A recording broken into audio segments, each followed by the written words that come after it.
I was already holding the phone when my mother said it. Her voice was low, careful, like she was confessing to a minor inconvenience instead of detonating my past.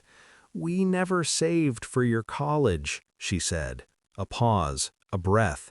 "We just didn't think you'd amount to much."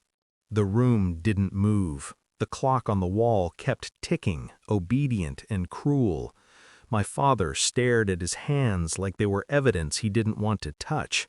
My brother sat across from me, keys to his new car spinning around his finger, metal catching the light.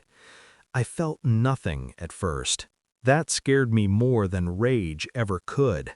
I nodded, slow, polite, as if this was information I could file away and revisit later.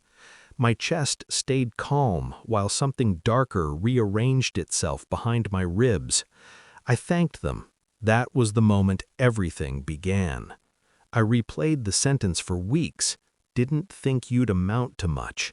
It explained the empty savings account, the way my acceptance letters were met with silence, the car they bought my brother for motivation, the praise poured into him like gasoline while I was rationed doubt.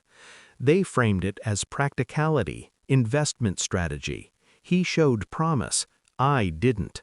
I watched their faces when they said it. No shame, just relief, finally telling the truth.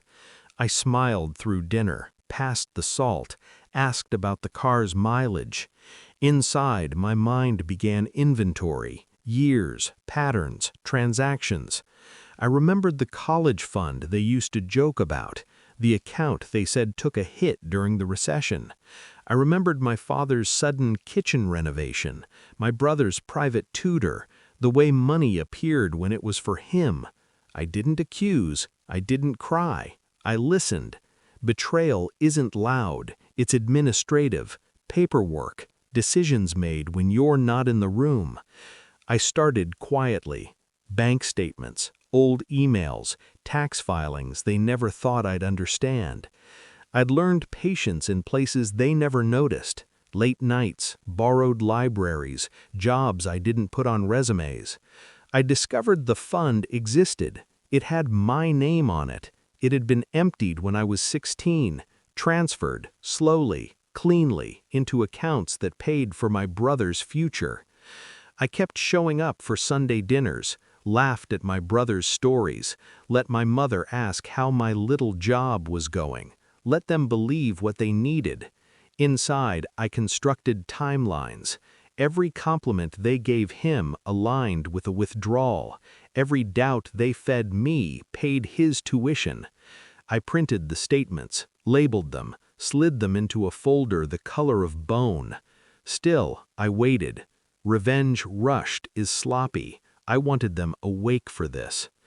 I chose a Tuesday. I laid the folder on the table between us. No announcement, no preface.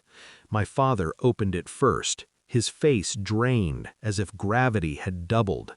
My mother leaned in, mouth open, already shaking her head. "That's not," she began. I pointed, a single finger, exact, dates, amounts, transfers. My brother laughed once, sharp, nervous, then stopped when he saw his name printed in ink that didn't care about loyalty. "You said there was no money," I said, calm, almost curious. Silence broke into pieces. My mother cried. My father reached for explanations like loose wires. My brother stared at the table, suddenly small, suddenly unremarkable. I felt nothing. That scared them. I slid one more document forward, a deed.